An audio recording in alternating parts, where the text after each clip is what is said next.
Hello,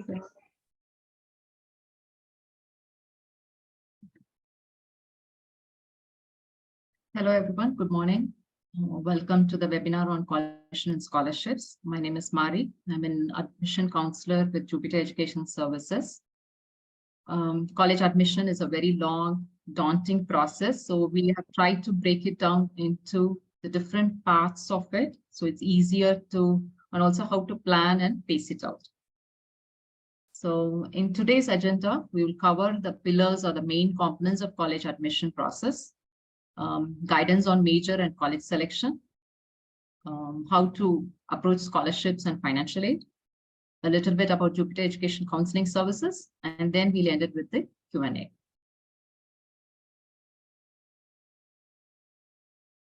So from the pillars of college admission, the first and foremost is academics. In this slide, we are showing a comprehensive view. In later slides, we'll deep dive into each of these components. So the first and foremost is academics, as I said. Your GPA from your 9th to 12th grade is considered. 12th, of course, your interim grades will be considered.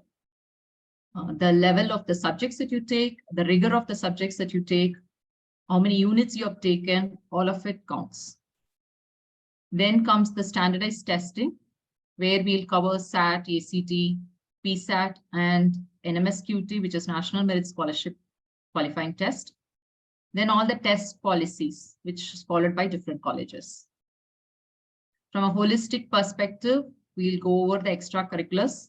This could be sports, music, arts, leadership, volunteering, research, and internships, which the student does outside of the classroom. Another main component is essays. We'll go over the main application essay and the college-specific supplemental essays. The last one will be letter of recommendation.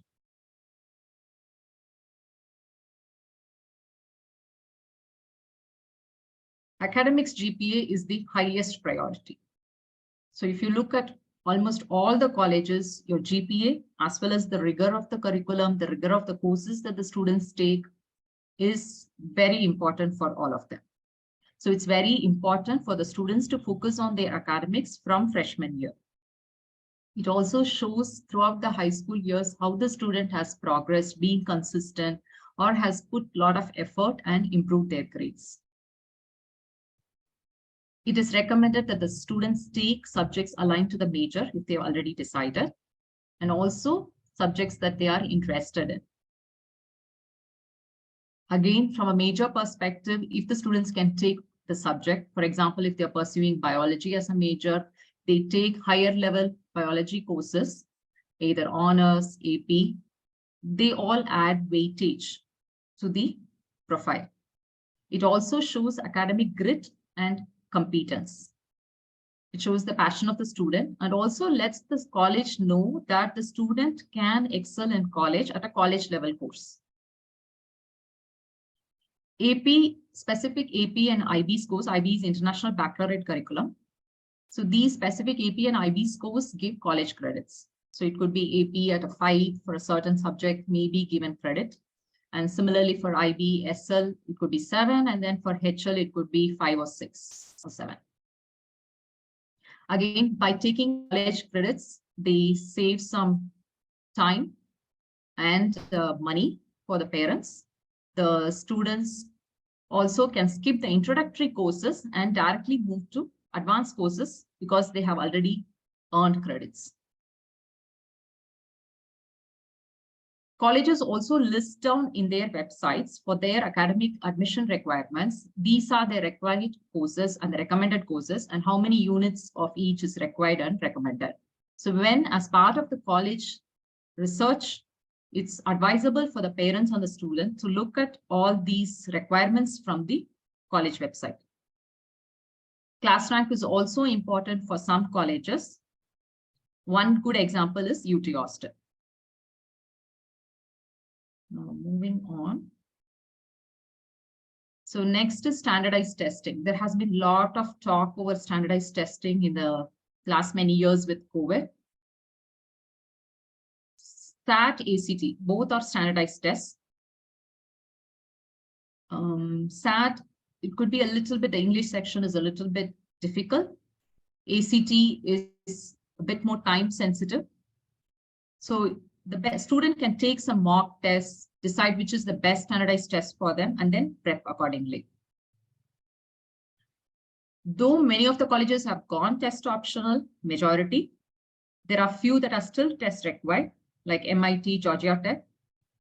UC system has completely gone test blind, so you don't have to submit. Even if you submit, it's not considered in the admission review. When the colleges declare that they are test optional, that means that they don't hold you against not submitting your test scores, but if you do submit, they consider it. It's a little bit confusing, but usually if the student SAT scores is in the middle 50th percentile or above, we recommend the students to submit it because it bolsters their application showing competence. This is also good in the case of when considering for merit scholarships and scholarship programs. Plan your timelines very early, what month, which year you're going to take your test, and also plan for retake if necessary to improve the scores. There is also a score policy for each colleges. It's different. So based on the college, it could be that the college requires all the SAT sitting scores to be sent or ACT sitting scores to be sent, or it could be a score choice that the student picks one SAT sitting which they have done good and want to share with the college. There is also an option in some colleges to super score, where they can send SAT score from 2 sittings, the highest in English from 1 sitting, and then the highest in math from the 2nd sitting can be combined for a super score. So again, as part of the college research, please do check on those. PSAT is another standardized test, which is a subset of SAT, which lesser number of questions, problems, and less timeline. This, when taken in 11th grade, it's called the National Merit Scholarship Test. The students who score at a certain level in the NMSQT, they become National Merit Scholarship semi-finalist.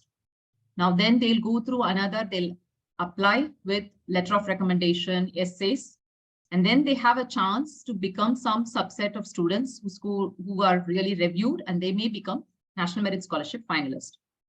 National Merit Scholarship finalists will be given 2,500 per year scholarship by the sponsoring colleges. National Merit Scholarship finalist is also a good thing to add in the student's profile. So next is extracurriculars. So why do we need extracurriculars? Why should the student be involved in activities outside of classroom? The main reason why colleges look, especially highly selective colleges look for extracurriculars, they have a lot of opportunities in their college. They have research opportunities, internship opportunities, TA, RA, they have student club organizations.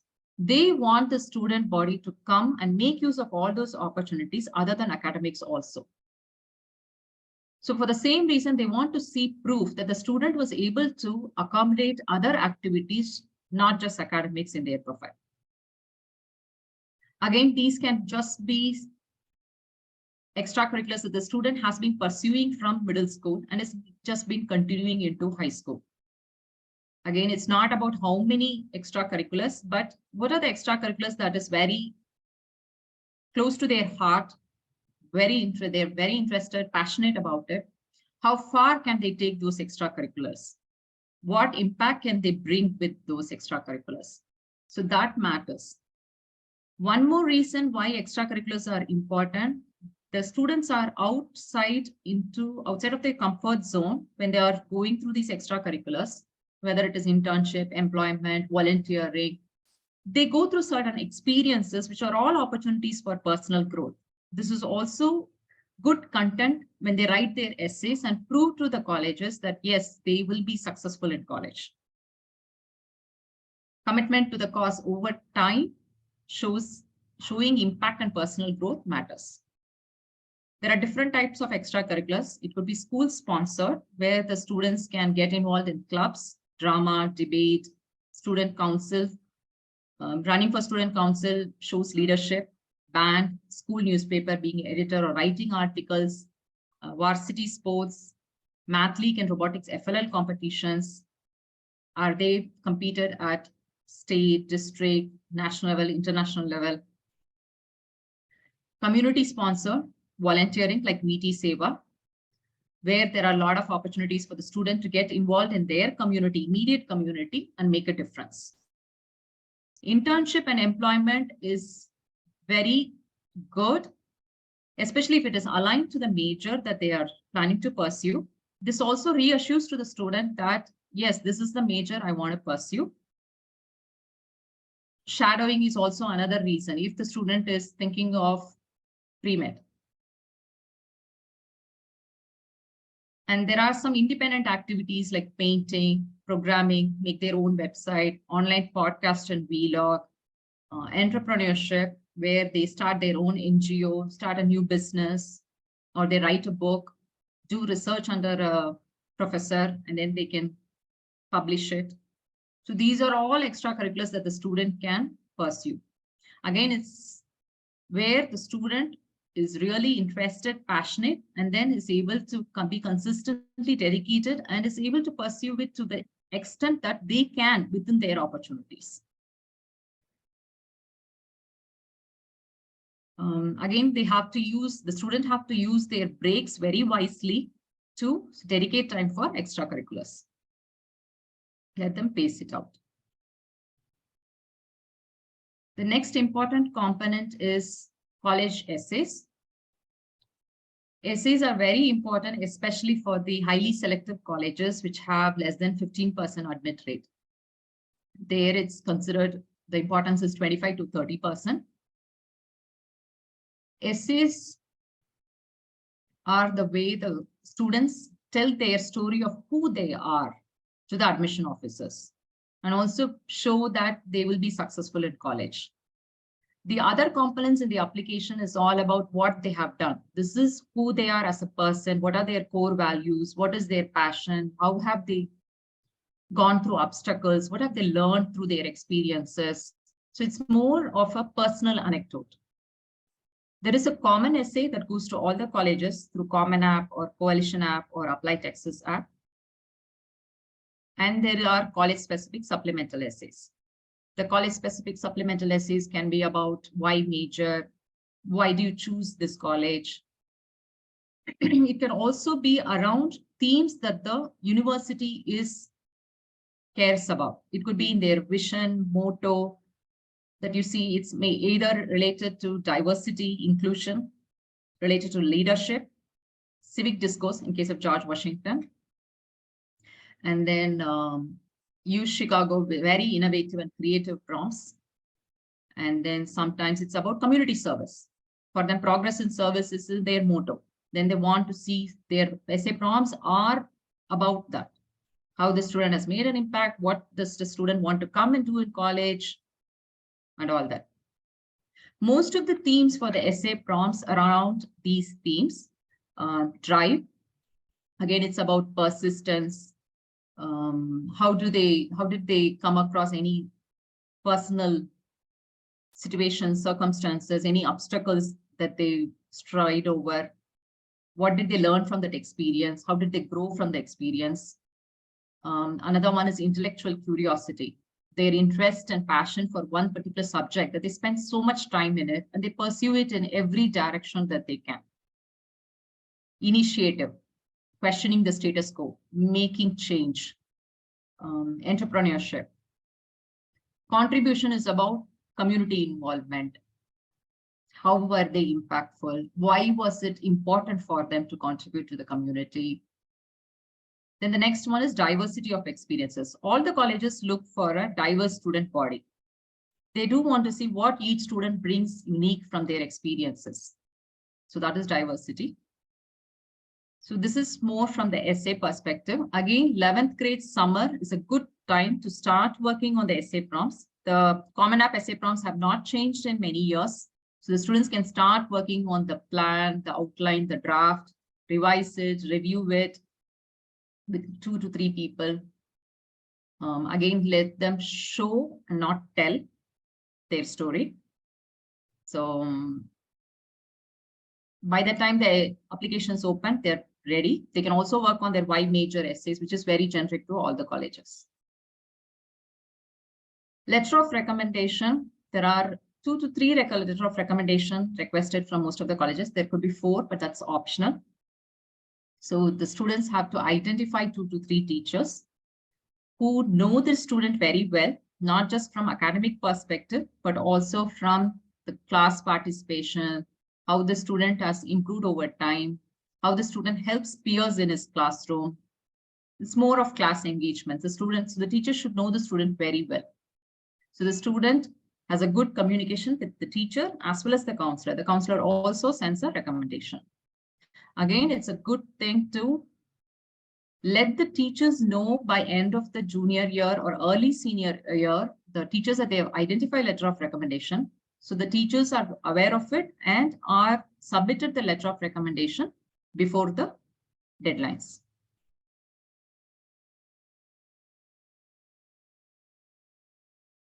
So major and college selection. Major is a tricky thing. So for some students, they're very clear from middle school, they know which subjects they love, what is the major they want to pursue. For some of them, it's very unclear. They're undecided.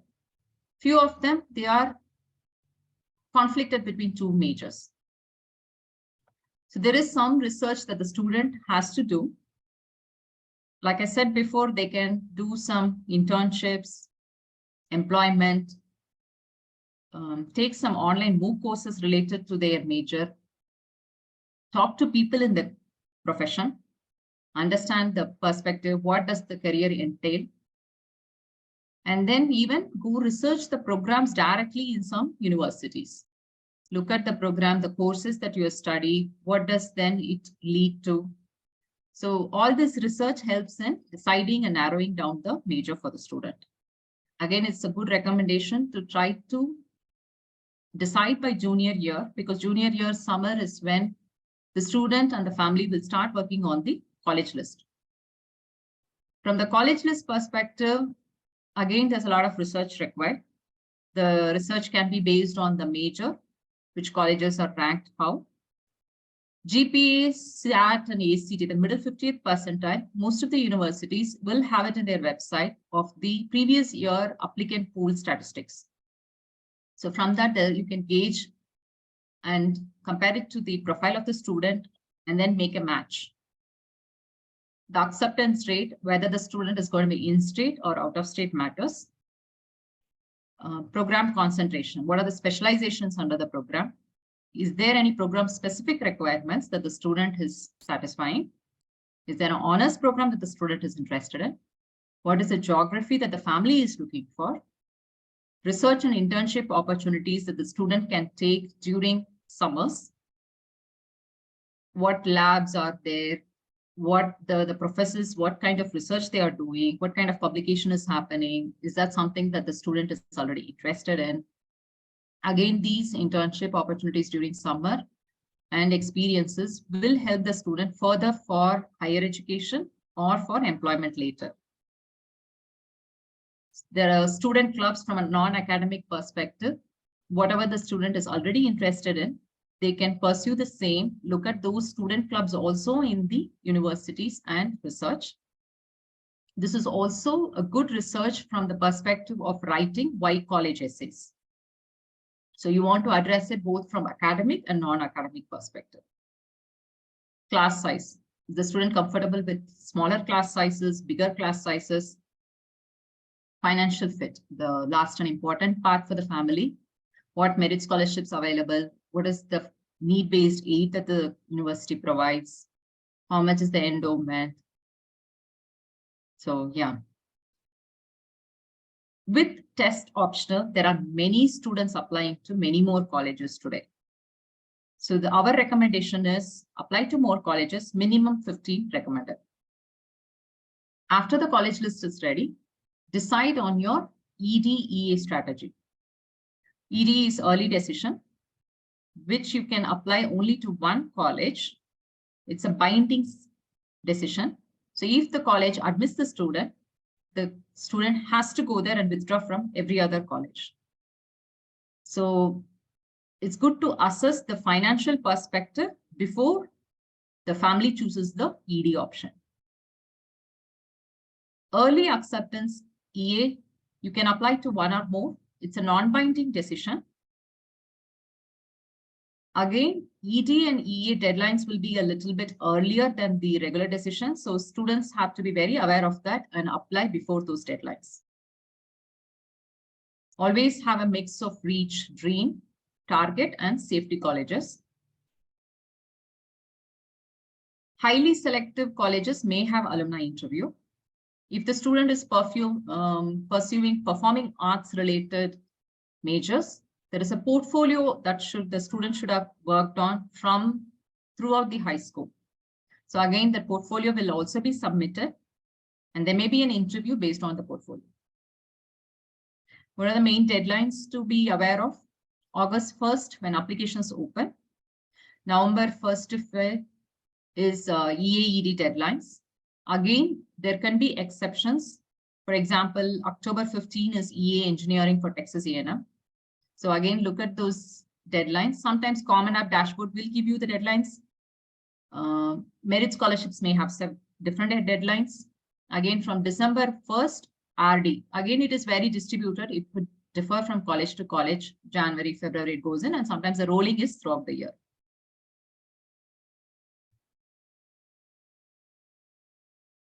Scholarships and financial aid. When the family is reviewing the college list from academic fit perspective, also look at the cost of attendance. It is always written in the university website, and the scholarship prospects. This family has to know the estimated family contribution, what they can afford after their expenses. Again, and also, so what will be the delta between the college cost of attendance and the estimated family contribution? And then what is the university offering as part of merit scholarship or need-based aid? Assess the GPA and SAT, like I said, the previous year's admit profile. Based on that, if the student is very well placed, then the student is well placed for merit scholarships. Like I said earlier, assess early decision from a financial perspective because it is a binding decision. The financial documents that are required to be filled and uploaded are FAFSA, which is a federal document. CSS is a separate document that certain private universities require. There can be a financial worksheet too. ISFA is a financial document for international students. And these needs to be uploaded to the portal specified by the college. In some cases, the application itself will be the application for merit scholarship also. Thus, universities will declare that. In some cases, after the admission, the application goes in, there will be a separate application required for merit scholarship. So students should fill those and submit within their deadlines. Once the notification has come back, the student is admitted and the financial letter has been shared from the college, the family can review the financial letter and then see if it works, if there is no gap. If there is a significant gap between the cost of attendance and the EFC and the financial offer, the family can appeal for more financial support.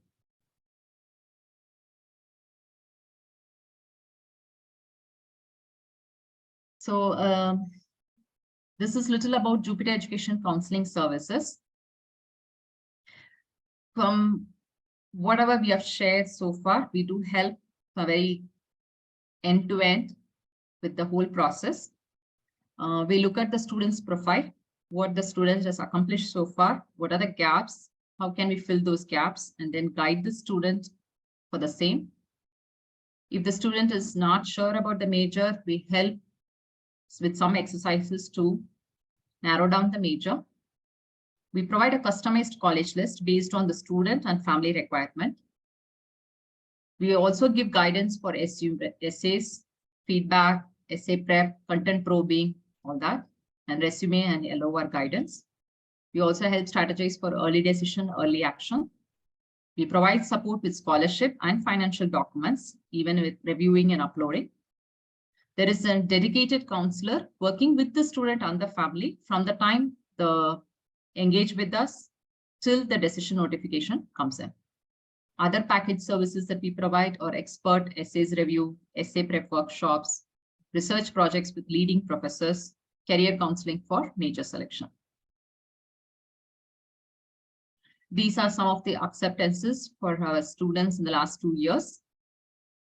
Students have gotten into UNC Chapel Hill, Purdue, Virginia Tech, Michigan, Maryland, Los Angeles College of Music, New York University, UC Berkeley, UCLA, University of Southern California, UIUC, Wake Forest, UT Dallas, and Baylor. These are some of the student scholarship awards, again, received by our students from the colleges in the last 2 years.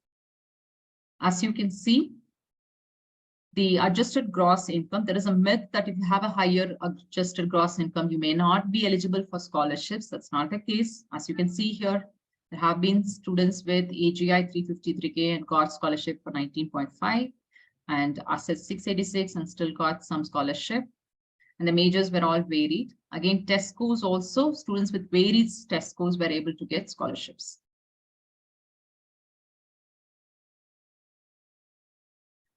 These are some of the ways you can contact us. You can come to our website, jupitereducationservices.com. You can mail us at contact@jupitereducationservices.com to request an appointment. Or you can schedule an appointment using the link Calendly for a 30-minute appointment. You could also call or messages on these numbers.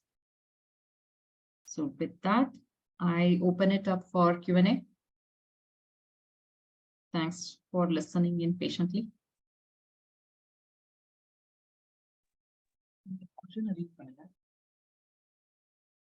Thanks, Mari. I'll start off with a question. Okay. So when you talked about the cost of attendance and the family's ability to pay, so if a family has a significant gap between the cost of attendance and what the family is going to be able to afford, is that going to be adversely impacting the chances of admission, even though the student might have might be qualified otherwise? So I think it's again, it depends on how the university looks at it. If the university is well endowed and has a commitment that yes, because they will first look at it from an admission perspective. If the student is really good, they have it's a very unique profile. They find something that the student that they were looking for, they wouldn't mind admitting and then offering this one. So there, the admission will not be hampered in any way because of their need. So it's okay to ask need. So Mari, I would like to add, basically, colleges are need aware or need blind. So this is something they put out in terms of what they look at. If they are need blind, then they do not look at in any way look at what the student has requested in terms of financial support. They look at the student. If the student is they want to accept, they accept the student, and it is only after that they look at whether the student needs financial support. So if you are considering considering financial support, you probably want to look at colleges which are need blind. There are colleges which openly would say they are need aware, and those colleges can be avoided if financial support is needed. Oh, thanks, Nanda. So is that something that is publicly available that we Yes, this information, most of the colleges will put it out publicly. All the top 100 colleges, they will clearly state whether they are need aware or need blind. So we should have a preference for need blind so that they make the admission decision without that. Right? Yes, that's correct. Thank you. Thank you.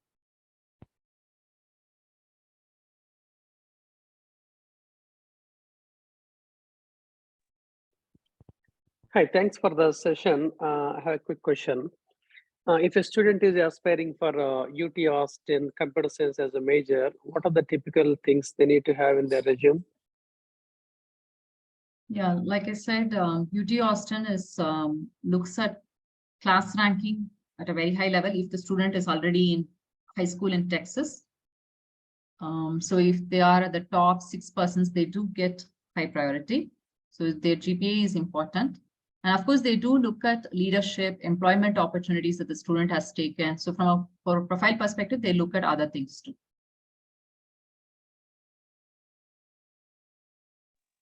Okay, thank you. Maybe another addition to that. What are the typical acceptance rates right into the UT Austin computer science major?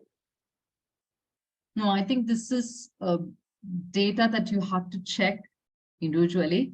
Top of my head, I cannot take it right now. I have to look it up, but it should be available there for acceptance rate.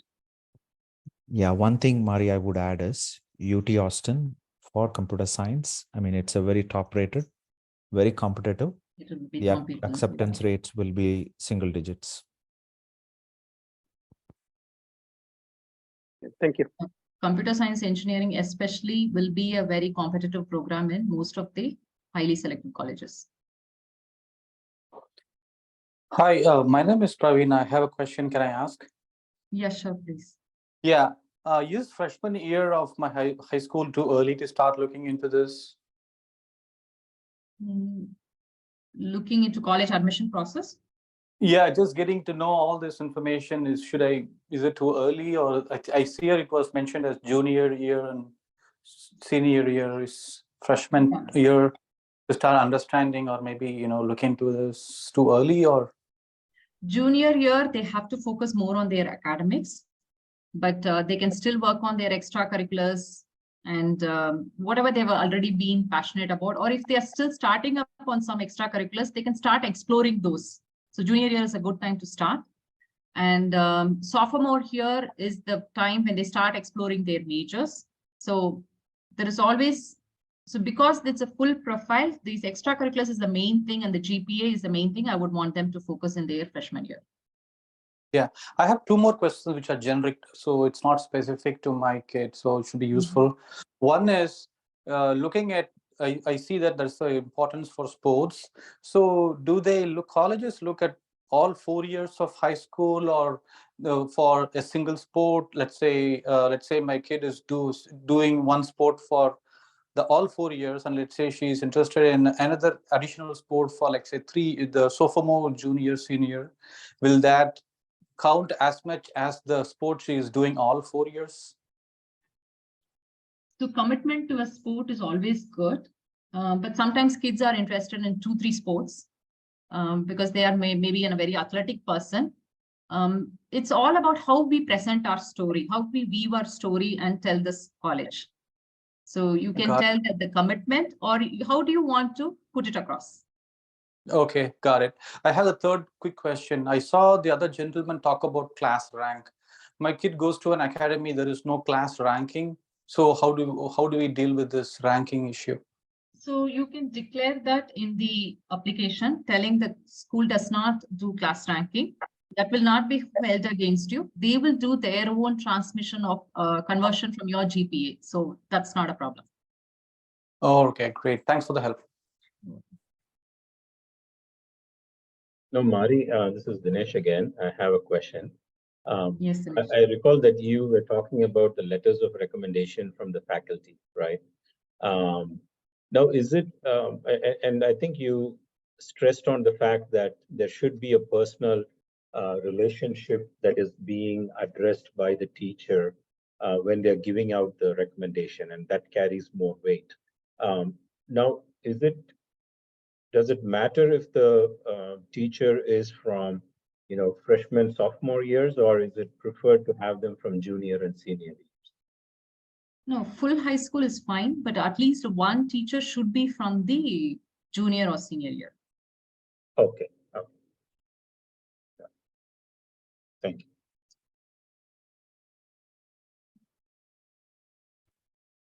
Mari, this is Uma, and thank you so much for this session. I have one question. So the students from the charter schools, when we are basically when we are choosing the high school years, I hear most of them choosing whether the charter or the public schools. Do you have any recommendations which path, which schools would be more advised when we are looking into the admissions? Yeah, I can answer that, Mari. Yeah, I think there are different programs, charter, magnet, where I am in Atlanta, and the public schools. Ultimately, it depends on the student. If they end up, choosing the charter school for a particular program, say there's a STEM program within the charter school, and that's what the student is interested in, and they get in. That's obviously an advantage because they've gone through a selection process to get there, right? That itself is just going into high school that gives them an advantage. Now, is that to say that the public school and, if they don't go to the specialized program in either a magnet or a charter school, they are left behind? No. I think some parent had asked about undecided majors. It's okay to have an undecided sort of a situation, right? It doesn't mean that, going into high school, they need to know whether they're going to go into STEM or pre-med. It all depends on, as Mari mentioned, that how you weave the story and how you show flexibility, all of that can be an advantage, right? Similarly, if somebody is focused right from the beginning on a particular area, that can also be an advantage. It's all the counselors like us come in order to help weave the right story for the right college. Each college is different. Uma. Thank you, Rajesh. Sure.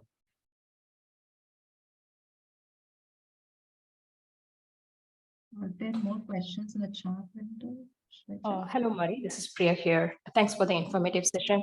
One question I had, and this is all completely new to me, is I've heard there is a way where the financing in colleges in the state that we reside in is different from out of state colleges. Can you brief a little on that? Is this specific to Texas?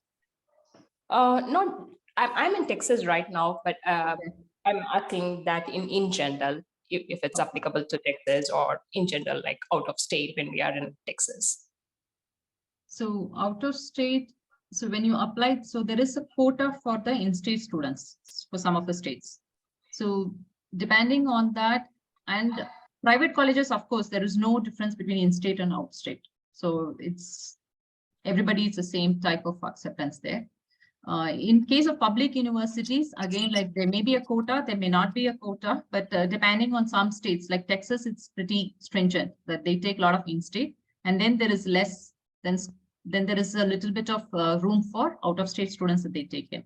So again, so when they have that much less room, they will be very selective, and so the acceptance rate for the out-of-state students will be higher, or I should say lower. So they'll be very selective.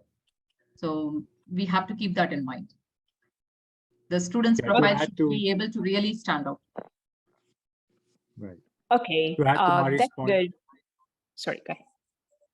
Yeah, if I may, to add to Mari's point, she's absolutely right that, UTs and many states, including Berkeley, which is in the news with the last couple of years, because they were admitting more out-of-state students than in-state, and many of the students actually ended up having to go to, Arizona and other neighboring states if they wanted to be close to California. That is, generally, what we are observing post-COVID is that the families want the students to be closer to them. So pre-COVID, when kids wanted to be probably as far away as possible from their parents, that's no longer true. We're seeing a reverse trend in that sense. Again, now that COVID is past us, hopefully we'll see a different trend. But in-state, tuition is obviously cheaper for all in-state students. There are situations where out-of-state students, based on their profile, may end up getting an in-state kind of tuition, but those are not majority, right? It's a minority. So in other words, to answer the question, typically in-state will be the state tuition will be cheaper, but that doesn't mean out-of-state students can get scholarships that offset, right? Based on some profile, they could be ending up with a similar kind of a fee structure that an in-state student might be paying. Thanks, Dinesh. That's helpful. Thanks, Mary. Hi, Mari. This is Selva here. Thanks for the session. I have a quick question. You were telling about the shadowing opportunities, right? So, how do we get that? For example, if I want to get it to a lawyer or any other positions, how do we get that shadowing opportunity? Where it is the any pointers we can explore it so that we can check with that. Yeah, so there are shadowing opportunities.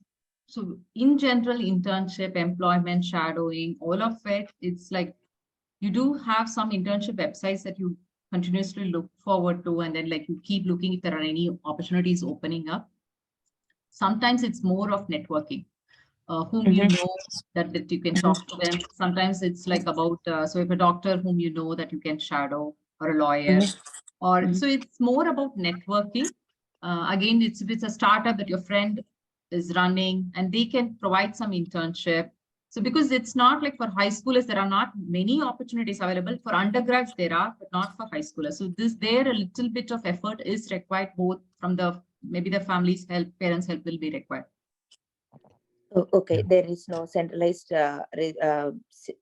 any place where they can go to some There are kind of some shadowing. internship websites, but other than that, yeah, for shadowing and stuff, it's good to like go through networking. Yes. So, Okay. I mean, yeah, I mean, on top of what Mari said, what I would like to add is, just have the student, call the, whether it is a law firm or a startup or any company, make a call and say, hey, I want to have a, summer internship in your concern. Do you have some time for me? And more often than not, you will see that, when a student makes that kind of a call, they tend to, get some opportunity.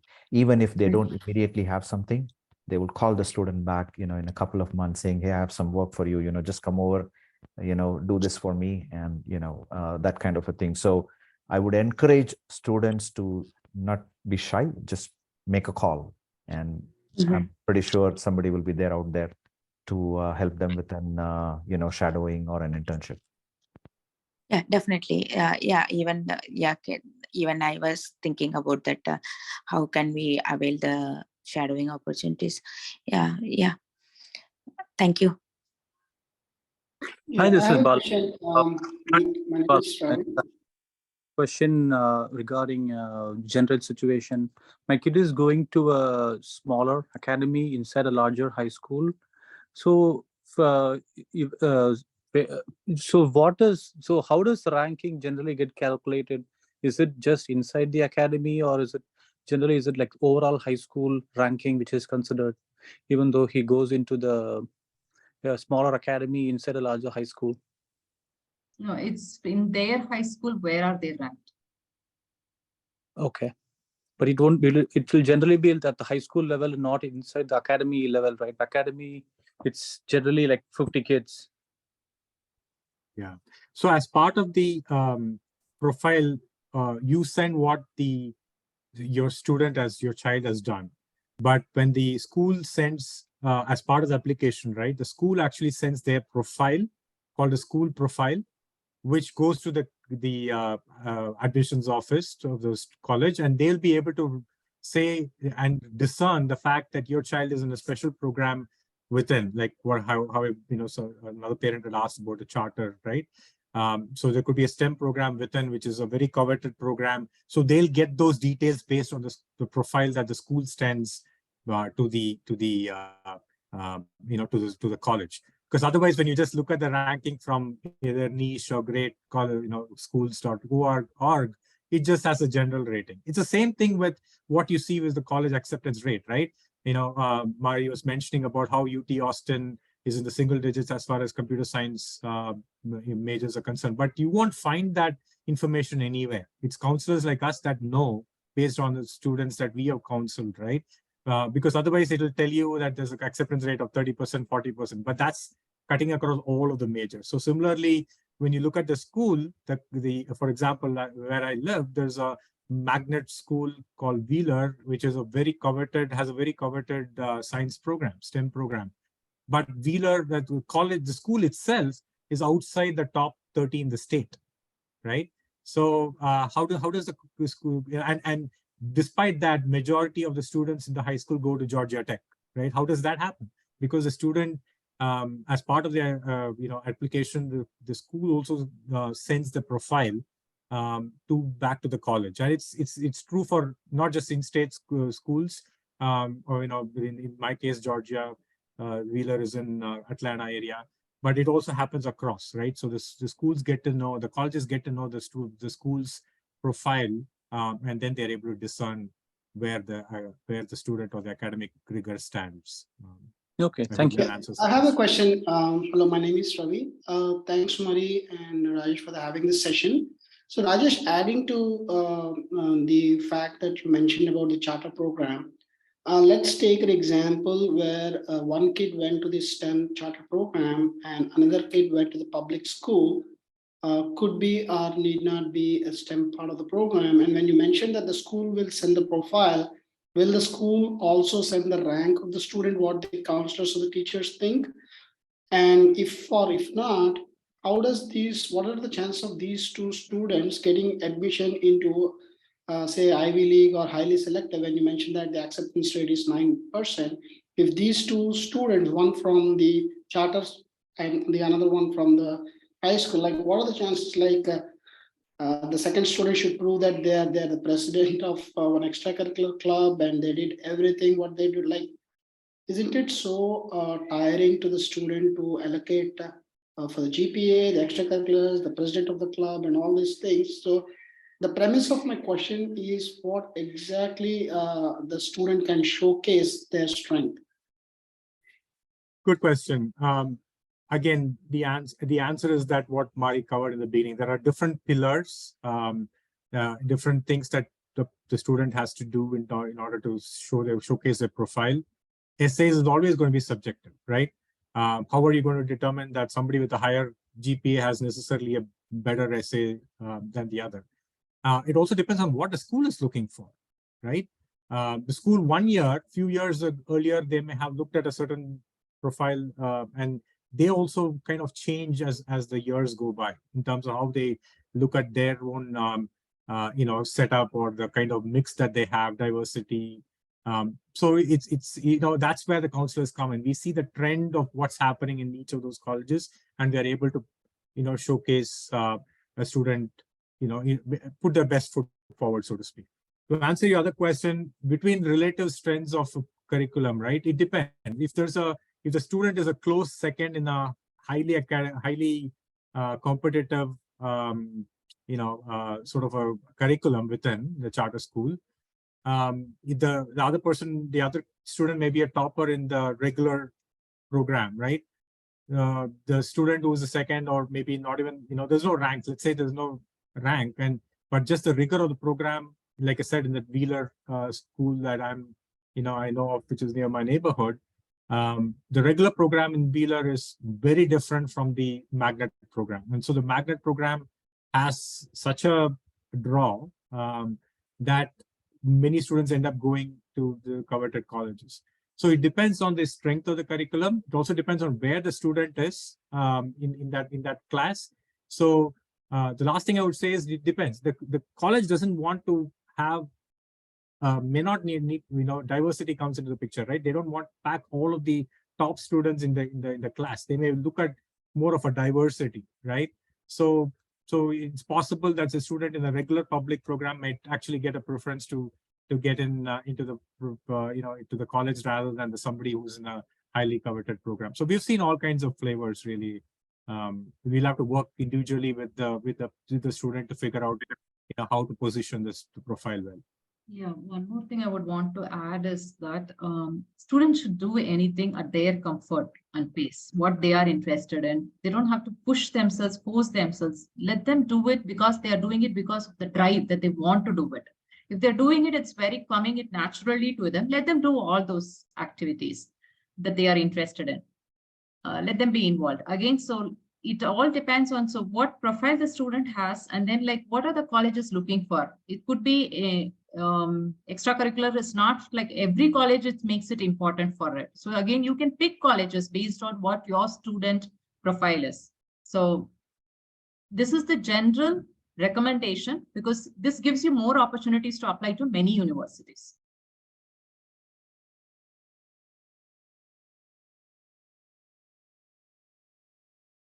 Thanks, Mari. I have a follow-up question. So what I'm looking at is I was just scanning through the questions posed by others in the chat window. And there are a few questions that resonated with what I had in mind, but might have forgotten. So let me bring it up. Maybe you can rehash that. One of the things is, volunteering service and volunteering activities, right? Now, there is a wide spectrum of volunteering activities, primarily even in VT Seva, for example. There are some kids that just participate in volunteering because they do want to add that to their resume saying that they are volunteering. But then there are a few of those kids that really take it to a higher degree. And what they do is they even qualify themselves for the Presidential Volunteering Service recognition. Is there a distinction between what type of voluntary service a student is involved in, or whether they get recognition by, significant contribution to volunteering hours or whatnot?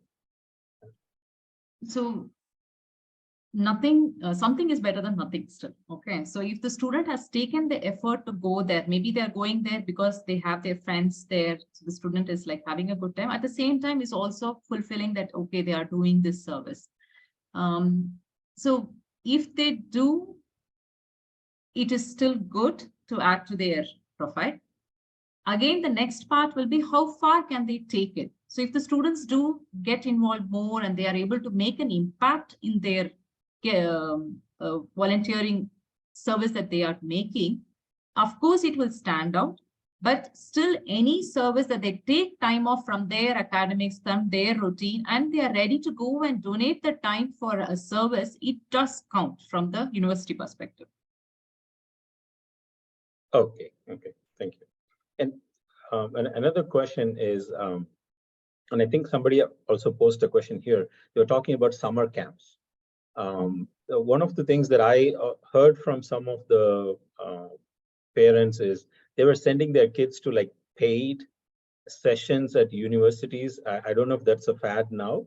The universities are calling this internship, but it's nothing but a webinar where they're charging you $5,000 for a 1-week webinar session by a professor. How effective are those things? Are they even meaningful, or is it just like, a failure of missing out that is driving those things? So yeah, it is our recommendation, I'll share. So we do want students to go for competitive ones where it's tough to get in. You will again do your essays, letter of recommendation, and then you get in. Maybe there is some programs where they do pay a stipend. So those make a difference. But otherwise, like how does the summer programs be different from your academics? We are not able to gauge it also. And it will not add value to the student also. What will they write in the essays? How will they bring this out in their essays? So there must be an experience that they go through that it helps in their growth also. So that's why we really appreciate if there is something in person and it's competitive to get it. That's an accomplishment that they can add to their profile. Okay. Thank you, Mari.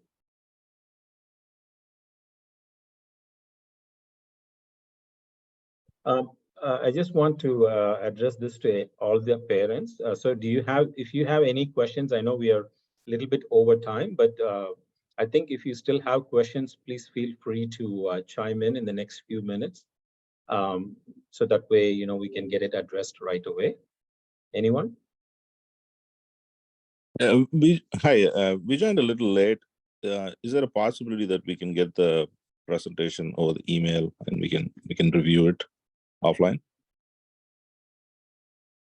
Yeah, I can share the link to the video recording, and you should be able to view that. Thank you. Okay, So if there are no more questions, I would like to, on behalf of all the parents and VT Seva. Hello. Yeah, please go ahead. Hi, I have a question which is going to be very common for all the folks here. I have been reading through the page here, and folks say that Asian, especially the Indian American students, have a hard time getting into it because of the fact that they need to get quite a few more points above the, let's say, the Hispanic community, or let's say the African American community, or even comparing to the regular American folks. Is that true? Or how do we work around this limitation, like where I'm not saying it's profiling, but a lot of Indian Americans are generally good in what they do, and universities try to kind of keep the diversity, a diversity factor, and that invariably leads to a lot of Indians needing to get a lot more than their average counterparts coming from other backgrounds. Is that true? And how do we work around this situation? Yeah, it's not always true. I guess it depends on who you ask, right? So when we do our counseling, we've seen all kinds of flavors, right? Again, positioning the profile is very important. We need to understand what this school needs and cater to that. Yes, it is more competitive for Asians in engineering programs, and we all know that's the truth. And diversity exists for that same reason. So we would want to focus on, colleges where they're not looking at that. Like, for example, there could be, private colleges or out-of-state colleges that don't have as much of those, if you want to call it bias or profiling, if you will, right? So we'll have to look at that, and if that aligns with the interest of the student, then why not? But if you're in state, like in California, students like to be in UC Berkeley or UC Davis and in UCLA. The diversity is what the colleges want, and it's unfortunate, but that's what they're looking for, because that's the strength of the college, right? They want to enhance the reputation by having the diverse thoughts and people and students, so that it enriches the experience for everybody, right? They don't want that sort of a very small sort of footprint of the diversity. They're looking for a more higher diversity kind of thing. It could also work in favor of gender, right? For example, a student might be interested in engineering, but in computer science, and typically some in the most competitive colleges, the may have a little bit of a disadvantage, if you will, compared to another student of a different gender. So there are so many factors, but the colleges are not going to change their way of how they look at it. We just have to look at the profile and make sure it stands out a little bit differently from the rest of the crowd. Thank you. Sure. Okay. Thank you, everybody, for your participation. I know we are out of time. And Mari, Rajesh, and Nanda, thanks for taking the time and patiently answering all the questions. So on behalf of all the parents and VT Seva, I would like to thank you all for taking your time. And for all the parents, if you have really benefited from what we heard from Jupiter today, I think this is probably just an introduction to, what are the major aspects that we as parents should be looking at and considering. And if you think that this was helpful to you, then I know Jupiter has taken time from their daily routine to give us this insight.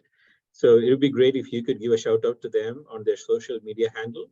What I will do is I will share their contact information along with their social media handle. And also feel free to directly reach out to them if you need their continued support. So with that, I would like to bring the session to an end. Uma, would you like to add a few words? Yeah, thank you, Dinesh. I would definitely extend a great thanks to the Jupiter Education Services for the information that you have provided. And please, parents, take this opportunity and reach out to them if you have any other further questions or want to have a session with them about your career. And they're literally very generous in giving us a free session about how this services, how the college admissions, and how we can plan our career path in this 4 years of high school. Thank you so much, Rajesh, Mari, and Nanda. Thanks so much. Thank you for the Yeah, thank you. opportunity. Thanks for the Yeah, opportunity. Kumar. Yeah. Bye. And thanks to the parents for their valuable time. I hope it helped. This is definitely a great information, Mari. I mean, a lot of the things, kids have their counseling sessions in the schools and they know everything, and the way they share with the parents, and we are totally out of nothing and no information how this goes and everything. It's very confusing to have a talk with them also. Yeah, I understand. This Yes, information yes. really helps a lot. Thanks again, Thank Mari. you, And sir. all right. Thank you. Thanks all parents for your participation. Bye. Thank you. Bye-bye.